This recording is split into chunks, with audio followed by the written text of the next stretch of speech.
guys. You know, Bulent is an a-hole and some other things that I will not mention, but he's a great survivalist when he's on his own, and you know, that's just facts.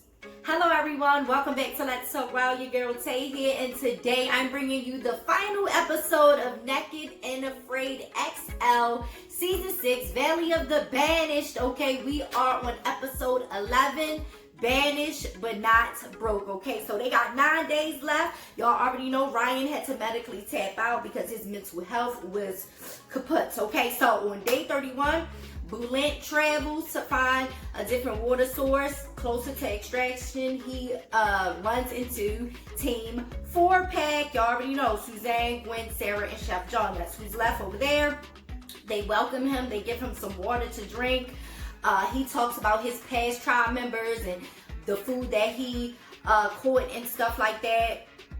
And they decide, you know, that they'll hunt together. Bulent said he's gonna stay in the area but not actually be a part of their tribe. He still wants to do his own thing. You know, they're like, look, you can use our blinds. He was like, I'll share whatever I catch, whatever, boom, boom, boom. He sets up camp in a different area.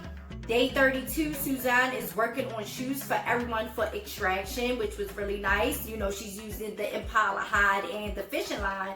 Bulent says he will hunt twice a day, and they decide, you know, that's fine. Sarah and Gwen and Bulent, everyone will take a blind spot because they have several different blind spots. Gwen is trying the crossbow for the first time. Sarah is using the bow and arrow that Ryan left behind. The impala comes down to Gwen, but they change direction and they start to head over to Bulent, okay, to his blind area. But he can't get them either. They're out of his range.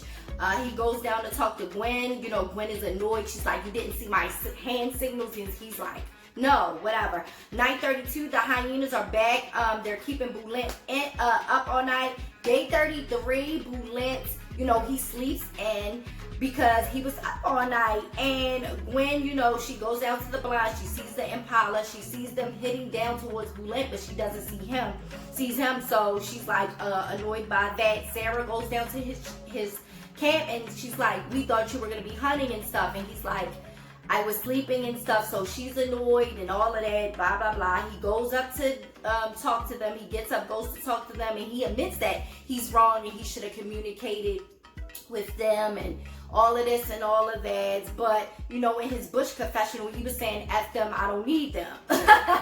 So, you know, everybody on Twitter was rooting for Bulent. I think they should have, you know, took it easy on him. You know, he just got there. He, you know, isn't obligated to do anything for you guys. You know, Bulent is an a-hole and some other things that I will not mention. But he's a great survivalist when he's on his own. And, you know, that's just facts. Day 35, Suzanne is sizing everyone's feet up for their shoes. Chef John is collecting firewood. Gwen goes out to hunt. She sees an impala near Bulent's blind but doesn't see him once again. She goes down to his camp. She starts fussing at him, saying, you know, there was a ton of animals. He wasn't there. Bulent decides, you know, they can't have their blind back. He doesn't want to use it anymore, you know, and then Team 4-Pack decides that they want to banish him from the area, okay? So, you know, he goes up there to talk to them. He's like, look, I'm leaving. And then they're like, well, we want you to leave. And it was like, no point of saying that because he already was like, y'all can have y'all blind back. I don't need it. I'm going to leave. So it was just really childish, I thought, for them to, you know, do that. And Bulent's happy to leave. Y'all already know. He doesn't care. Day 36, Bulent packs up and leaves. He heads to a smaller water source somewhat closer to the extraction site. He can't find his fire starter, so he carries some coals in his pot, and as he's walking, the pot is getting hotter and hotter. It's burning his chest. He's trying to carry it on a stick.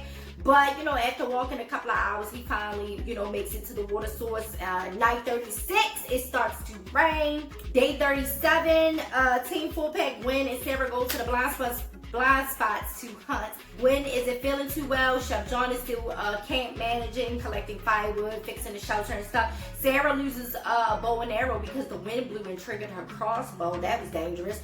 Gwen sees the impala and she can't get a shot off. Sarah misses her shot. Chef John finds a mopani tree with some honey, and he and Sarah takes that back, and you know, they're eating their honey. That's where they're gonna use for energy for extraction. Day 37 for Balint.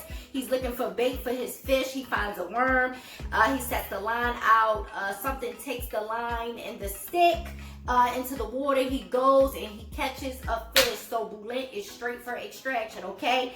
Day in night 39, a bad storm blows in. Day 40, Team 4-pack, they were really tired from the storm because they couldn't get any sleep, but they prepared to start their hike to the extraction site. They used the duct tape left behind by Joshua to make ponchos to help with the sun, and they had their shoes on. On their trek, they find a dead zebra carcass, and they run into a venomous horn-haired snake. Day 40 for Balint, he decides it's time for him to leave. Also, he doesn't have shoes, and he's getting stuck by thorns in his feet. He drinks some water, and he leaves his pots. They finally all make it to the big tree for extraction. Balint calls them all a bunch of beaches, okay?